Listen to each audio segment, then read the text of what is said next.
Hi, and welcome to Elemental's paper clay sculpture lesson, material list and setup video. Now, as a toilet paper company, we were thrilled beyond measure to find a paper mache recipe that called for toilet paper. And of course, I personally love anything that allows your students to make art and be creative with repurposed and upcycled material. So, how does the lesson work? First, you're going to want to review the paper making process found in Richard Scarry's What Do People Do All Day? I've always found this book so informative, and I'm grateful I can use it in a lesson. What you're going to be looking for is the wood and how we use it chapter, which is a really neat visual of the life cycle of how paper is made from start to finish. You have the trees that are harvested and they are taken downriver, and then of course they are processed into paper. Of course, the recycled life of paper is also pretty interesting, and it really piggybacks off of this in a lot of ways. So that's really interesting too, when you can take both of those life cycles and compare them. Similarly, so when you're making a comparison, we're going to do a small experiment to show the students how the beginning product and the end product are both same but also different.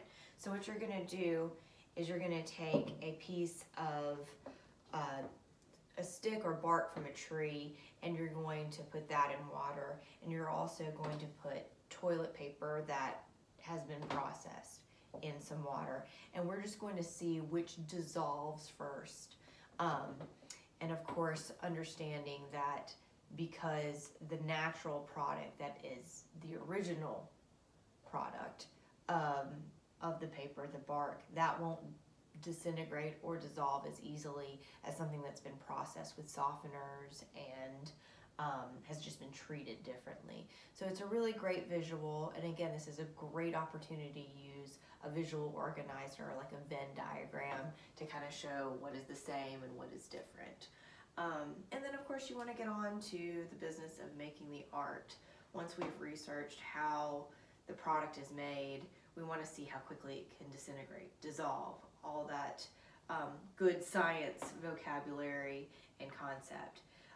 Again, we just love this recipe because it specifically calls for toilet paper, and what I have used is, and you have in your lesson plans, is Joni Good's The Ultimate Paper Mache Guru, her recipe.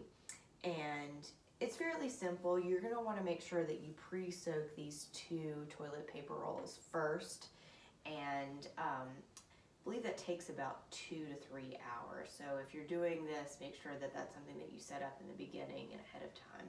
Of course, too, this particular recipe is only for a small batch of paper. So if you wanted to make enough for your entire classroom, make sure that you go with a ratio of 6 to 8 rolls, and make sure that all of your subsequent ingredients match that ratio as well, whatever you're doing.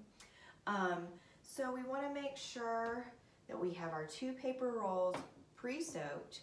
We have Elmer's glue, and you're going to need about a cup of this, 3/4 cup of flour, and then some joint compound, which can be found at any art store or even a hardware store. You'll only need about a cup of that as well.